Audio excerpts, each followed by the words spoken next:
अहले बैत से इतनी दुश्मनी, इतना बुग़्ज़, इसकी मिसाल नहीं मिलती। सिर्फ करबला के वाक़े के अंदर नहीं, करबला में तो शहीद किया बेरहमी के साथ, और करबला के बाद क्या किया इन लोगों ने। इमाम आबिदीन जो साबिर थे, लफ्ज़ नहीं बोला इनको, आब बुका नहीं की इनको। इनमें सहाबा कराम भी हैं, इनमें ताबे निज़ाम भी हैं, ताबई भी हैं, इनमें उलमा कराम भी हैं।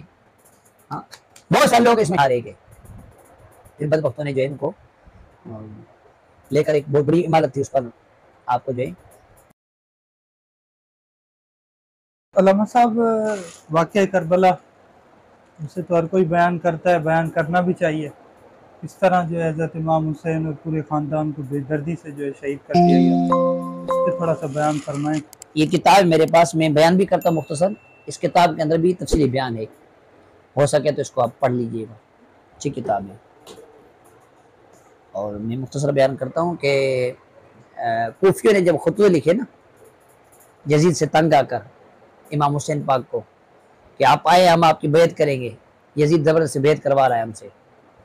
तो इमाम हुसैन ने जाने का इरादा किया, सहाबा कराम ने मना किया कि आप नहीं जाएं, क्योंकि कूफियों का पता है वो फिरते देर नहीं करते।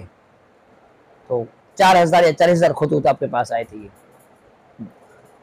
अहले बैत तहर के 40,000, हाँ, इतने खत आए थे कि आओ आओ हम बैत करेंगे। तो फिर मशवरा ये तय हुआ कि हज़रत मुस्लिम बिन अकील को भेजते हैं रज़ियल्लाहु को, वो देखते हैं मामलात को, अगर वो मुतमिन होते हैं तो फिर खत लिखेंगे। तो सैयदना मुस्लिम बिन अकील रज़ियल्लाहु ये गए वहाँ पर। तो उन लोगों ने जानिसारी का मुजाहरा किया, बैत करने के लिए बहुत बेताब नज़र आए, इमाम हुसैन की आमद को बहुत मुंतज़िर नज़र आए। तो मुस्लिम अकील ने ख़त लिखा फिर इमाम हुसैन को कि मामला बिल्कुल सही हैं, आप आ जाएं।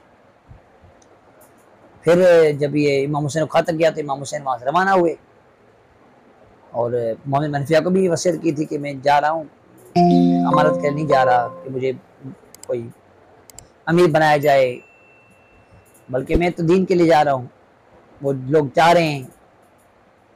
तो फिर आप जब निकले यहाँ से तो फिर वहाँ पर यजीद को बताया गया कि मुस्लिम अकील आए हुए हैं, लोग बैत कर रहे थे, हज़ारों में लोग उनके साथी हो गए, और उन्हें ख़त भी लिख दिया इमाम हुसैन को, और ईमान करीब इमाम हुसैन आ जाएंगे, फिर तो आपका तख्त ख़त्म हो जाएगा, पलट जाएगा, तो कोई आपको मानेगा ही नहीं।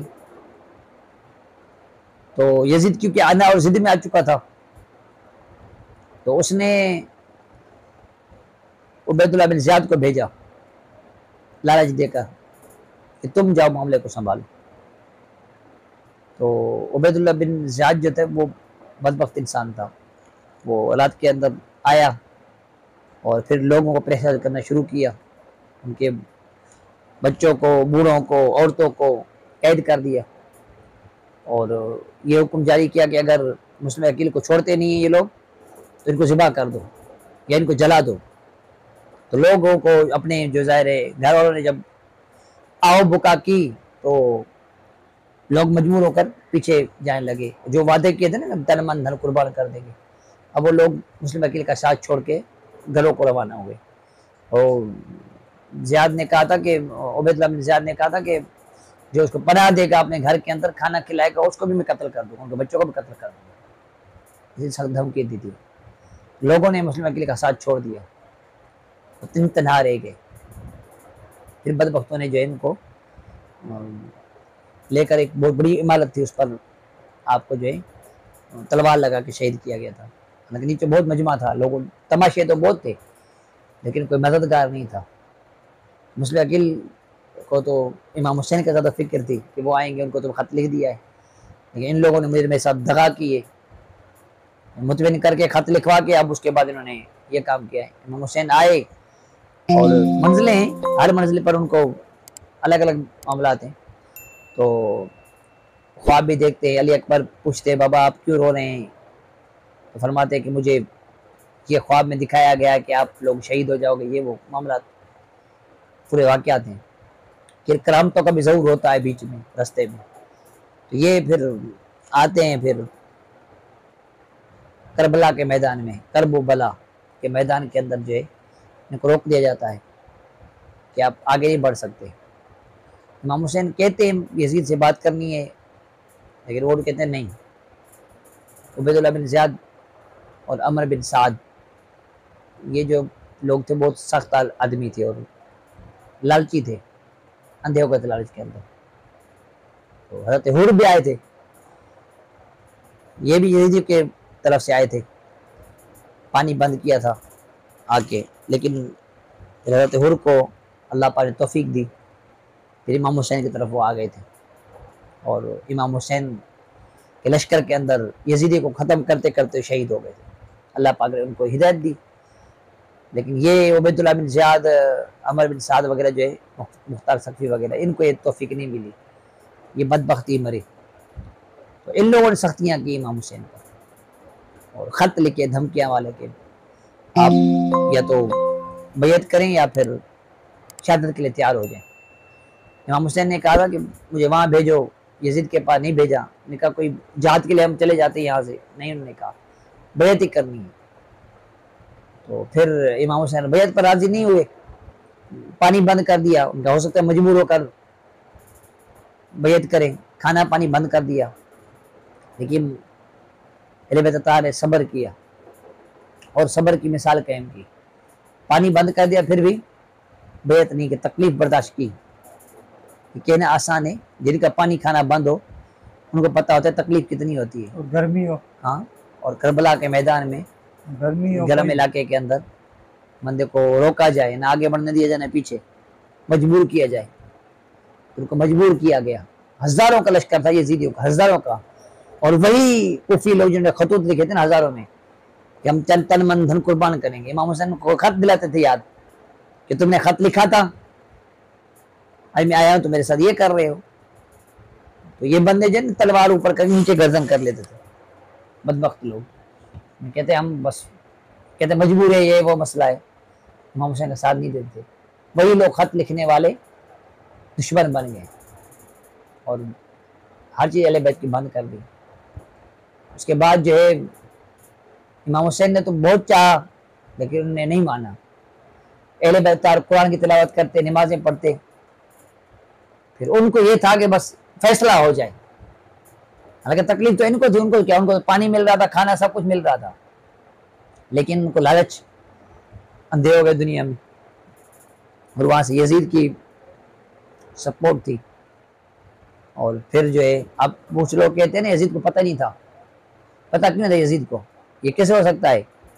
उसे बंदे ऐसे को भेजा, पता नहीं ये मारेगा, शहीद करेगा या भेद करवाएगा, बंदा ऐसा भेजा है। वो यजीद तो कसूरवार नहीं है, उसको पता नहीं था। उसने थोड़ी कहा था कि शहीद करके आना, वो बाद में वावेला किया, उसने जो किया सो किया।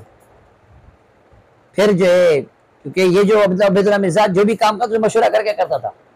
ये उबैदुल्लाह बिन ज़ियाद कैसे आया, अमर बिन साद कैसे आया, अपनी तरफ से आए, यजीद ने तो भेजे। खैर फिर वो 10वीं मुहर्रम को जो है कई शहीद हुए करबला के मैदान के अंदर। सहाबा कराम रिज़वान जो अतराफ में थे वो भी आते गए, शहीद हुए। अली अकबर भी शहीद हुए। अली असगर ने पानी के लिए कहा कि पानी बच्चे ने क्या कसूर किया, ये पानी पीकर कौन जंग लड़ेगा तुमसे। लेकिन उन लोगों ने यहाँ हलक में तीर लगाया उसको। ये बड़ी बात है ना, छोटे बच्चे, जिनके बच्चे उनको पता है बच्चे को कितना प्यार होता है बंदे को। दीन के खातिर अपने बच्चों को कुर्बान कर दिया। हाँ, अली अकबर को इजाजत दी कि आप लड़ने जाएं। अली अकबर भी भूखा प्यासा, वो कहता था बाबा वो थोड़े 2 कतरे पानी मिल जाए ना, उनको मैं खत्म कर दूं। अली अकबर की वो जलाल और वो हैबत थी। जब जाते थे ना तो कोई हिम्मत नहीं होती थी कि अली अकबर के सामने कोई आके टिके। अब्बास अलमदार, किसी को हिम्मत नहीं होती थी कि आगे आके टिके। वो अब्बास अलमदार जाते हैं झंडा लेकर, पानी लेने के लिए जाते हैं फरात के अंदर, हाँ, बावजूद कट जाते हैं। और जब पानी के अंदर जाते हैं तो खुद नहीं पीते, हाँ, चुल्लू उठाते हैं पीने के लिए। याद आते अहले बैत की प्यास कि वो प्यास है, मैं कैसे पीऊं, नहीं पीते, छोड़ देते। ये वफा, ये मोहब्बत।